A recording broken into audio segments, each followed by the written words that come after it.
Hello, my name is Dr. Victor Bin-Kapela. Let me start by expressing my gratitude towards all the viewers who subscribed to my channel. Let me also address my gratitude to those who have left me very instructive and informative comment related to the last video clip I published a couple of weeks ago related to the imposition of LGBT to African cultures. Today, I would like to share with you another matter of reflection regarding how African intellectuals are betraying themselves and betraying the education they have acquired from African universities. Let me put it this way. Why do African intellectuals crave for further studies or presumably better life abroad? Let me tell you a story. I have a friend of mine who happened to apply for a doctorate in public health in China. His research topic was related to malaria disease in Tanzania. When he reached China, he started writing back to his fellows in Tanzania, requesting materials and relevant data related to the way Tanzanian government is handling the preventive measures about malaria disease. A question: what could be the reason of going to study abroad if your research field as well as your research data are fully available in your country? Why are Africans in general, and in particular African intellectuals, taking the risk of drowning in the Mediterranean Sea as they are attempting to enter illegally and fraudulently Europe? There are two possible answers, in my opinion. First, there is self-alienation. African knowledgeable persons seem to be convinced that any degree awarded by a non-African university is better, not because of the quality of the content of the program one has decided to take up, rather simply because the degree has been awarded by a non-African university. Whatever comes from outside Africa is uncritically considered as the best. What a shame. Nowadays, we see non-Africans coming to Africa in order to learn various things. African physical environments, African languages, African cultures, and so on and so forth. I remember last June of this current year, 2024, a bunch of American scholars came to the University of Dar es Salaam to attend some lectures on various topics. Myself, I was involved and consulted in matters pertaining to African traditional spirituality.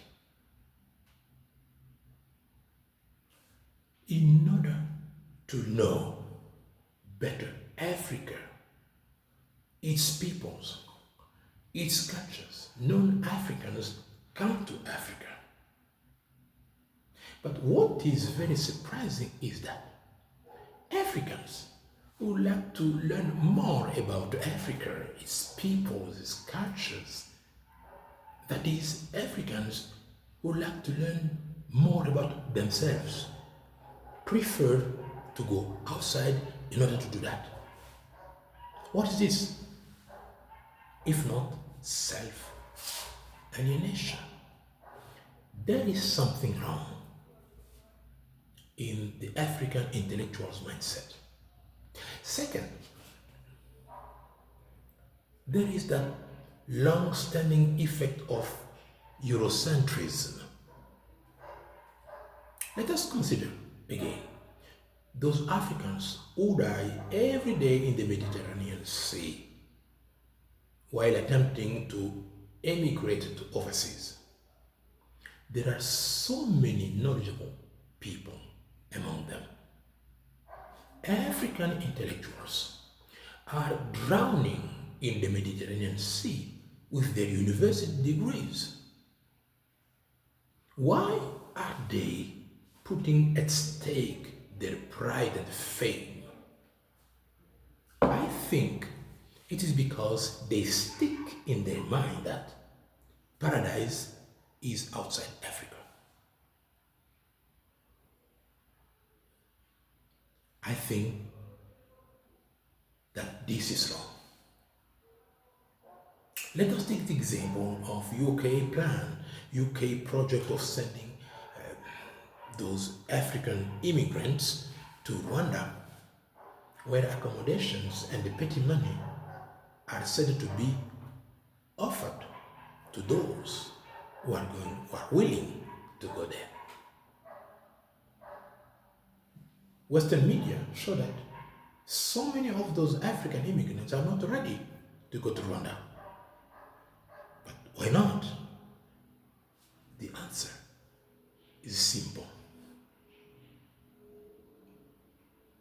Because Rwanda is an African country, and it is no better than their respective country of origin. Yes, ma'am.